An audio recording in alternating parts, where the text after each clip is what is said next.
Welcome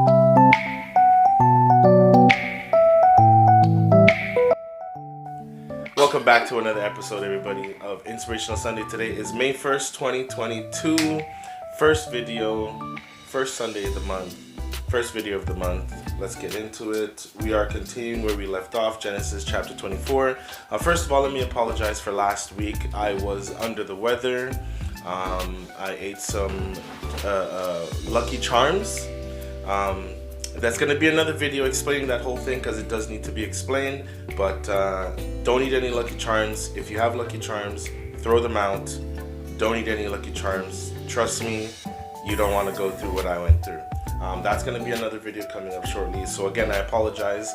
I did post a verse of the day last Sunday, but we're back. I'm feeling much better. I give God thanks. He took me through, and it was a rough experience, but we're back today, and we are reading from Genesis chapter 25, continuing where we left off last Sunday.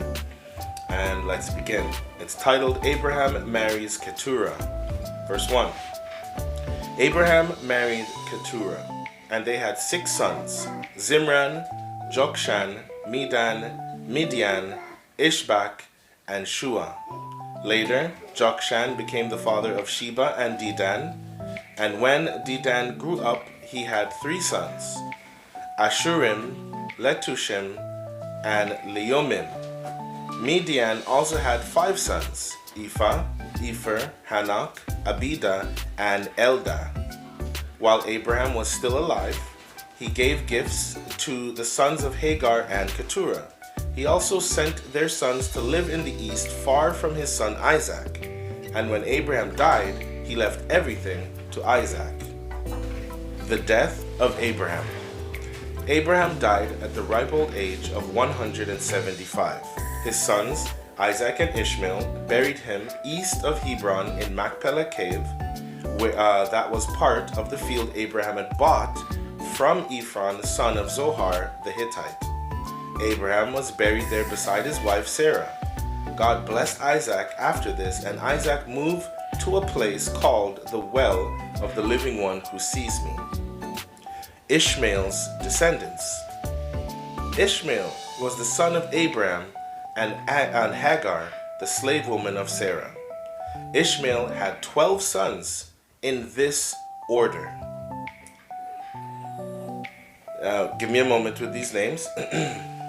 Nebaioth, Kedar, Adbeel, Mibsam, Mishma, Duma, Massa, Hadad, Tema, Jetur, Naphish, and Kedema. Each of Ishmael's sons was a tribal chief, and a village was named after each of them. Ishmael had settled in the land east of his brothers, and his sons settled everywhere from Havilah to Shur, east of Egypt, on the way to Ashur. Ishmael was 137 when he died. The birth of Esau and Jacob. Isaac was the son of Abraham, and he was 40 years old when he married Rebekah, the daughter of Bethuel. She was also the sister of Laban, the Aramean from northern Syria. Almost 20 years later, Rebekah still had no children, so Isaac asked the Lord to let her have a child, and the Lord answered his prayer. Before Rebekah gave birth, she knew she was going to have twins, because she could feel them inside her fighting each other. She thought, why is this happening to me? Finally, she asked the Lord why her twins were fighting, and he told her, your 2 sons will become 2 separate nations. The younger of the 2 will be stronger, and the older son will be his servant. When Rebekah gave birth, the first baby was covered with red hair, so he was named Esau. The second baby grabbed onto his brother's heel, so they named him Jacob. Isaac was 60 years old when they were born. Esau sells his rights as the firstborn son. Verse 27, as Jacob and Esau grew older, Esau liked the outdoors and became a good hunter, While Jacob lived the quiet life of a shepherd, Esau would take the meat of wild animals to his father Isaac, so Isaac loved him more, but Jacob was his mother's favorite son. One day, when Jacob was cooking some stew, Esau came home hungry and said, "I'm starving to death. Here and now, give me some of that red stew." That's how Esau got the name Edom. Jacob replied, "Sell me your rights as the firstborn son." "I'm about to die," Esau answered. "What good will those rights do me?" But Jacob said, "Promise me your birthrights here and now." And that's what Esau did. For some food? Nah, I wouldn't do that. Not for some food, man. Come on. Jacob then gave Esau some bread and some of the bean stew. And when Esau had finished eating and drinking, he just got up and left, showing how little he thought of his rights as firstborn. For some food, man, you can't let your belly lead you astray. It's not, it's just some food. You can get some food later, man. I'm sure it wasn't that bad. I'm sure it wasn't. Let's continue. Genesis chapter 26. Isaac and Abimelech. Once, during Abraham's lifetime, the fields had not produced enough grain. And now, the same thing has happened. So Isaac went to King Abimelech of the Philistines in the land of Gerar. Excuse me. Because the Lord had appeared to Isaac and said, "Isaac, stay away from Egypt. I will show you where I want you to go. You will live there as a foreigner, but I will be with you and bless you.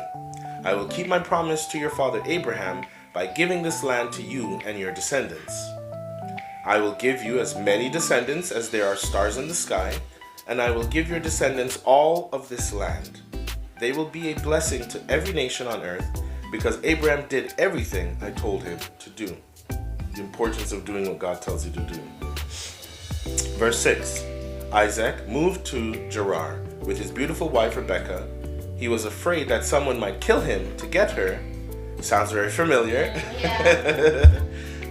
And so he told everyone that Rebekah was his sister. After Isaac had been there a long time, King Abimelech looked out a window and saw Isaac hugging and kissing Rebekah. Abimelech called him in and said, "Rebekah must be your wife. Why did you say she was your sister? She is your sister." Because I thought someone would kill me. Isaac answered. "Don't you know what you have done?" Abimelech exclaimed. "If someone had slept with her, you would have made our whole nation guilty." Then Abimelech warned his people that anyone who even touched Isaac or Rebekah would be put to death. Verse 12. Isaac planted grain and had a good harvest that same year. The Lord blessed him, and Isaac was so successful that he became very rich. In fact, the Philistines were jealous of the large number of sheep, goats, and slaves that Isaac owned. And they stopped up the wells that Abraham's servants had dug before his death. Verse 16. Finally, Abimelech said, "Isaac, I want you to leave our country. You have become too powerful to stay here." Isaac left and settled in Gerar Valley, where he cleaned out those wells that the Philistines had stopped up. Isaac also gave each of the wells the same name that Abraham had given to them. While his servants were digging in the valley, they found a spring-fed well. But the shepherds of Gerar Valley quarreled with Isaac's shepherds and claimed the water belonged to them. So this well was named Quarrel. Pretty straightforward. Because they had quarreled with Isaac. Isaac's servants dug another well, and the shepherds also quarreled about it. So that well was named Jealous. Finally, they dug one more well. There was no quarreling this time, and the well was named Lots of Room. I like that. Because the Lord had given them room and would make them very successful. Verse 23. Isaac went on to Beersheba, where the Lord appeared to him that night and told him, "Don't be afraid. I am the God who was worshipped by your father Abraham, my servant. I will be with you and bless you, and because of Abraham I will give you many descendants." Isaac built an altar there and worshipped the Lord. Then he set up camp, and his servants started digging a well. Verse 26. Meanwhile, Abimelech had left Gerar and was taking his advisor Ahuzath and his army commander Phicol to see Isaac. When they arrived, Isaac asked, "Why are you here? Didn't you send me away because you hated me?" They answered, "We now know for certain that the Lord is with you, and we have decided there needs to be a peace treaty between you and us. So let's make a solemn agreement not to harm each other. Remember, we have never hurt you, and when we sent you away, we let you go in peace. The Lord has truly blessed you." Isaac gave a big feast for them, and everyone ate and drank. Early the next morning, Isaac and the others made a solemn agreement. Then he let them go in peace. Later that same day, Isaac's servants came and said, "We've struck water." So Isaac named the well Sheba, and the town is still called Beersheba. Verse 34, Esau's foreign wives. When Esau was 40 years old, he married Judith, the daughter of Beeri the Hittite, and Basemath, the daughter of Elon the Hittite. But these two women brought a lot of grief to Esau's parents, Isaac and Rebekah. I know that's kind of a cliffhanger, but that's where we're going to leave it today. That was Genesis chapter 25 and Genesis chapter 26. And so you can look forward to the next chapter. Hope you're enjoying the reading. Hope you're enjoying Inspirational Sunday. This is season 3. We've been doing it for a long time. We're not going to stop at all. You know the plans already. And playlist will be linked, of course, to the entire playlist, season 1, 2, and 3. As always, I'm your humble host, Picaso. Hope you enjoyed the reading. Hope you enjoyed the video. If you did, leave a thumbs up. Really appreciate it. And we'll see you in the next one. Stay blessed. I'm out.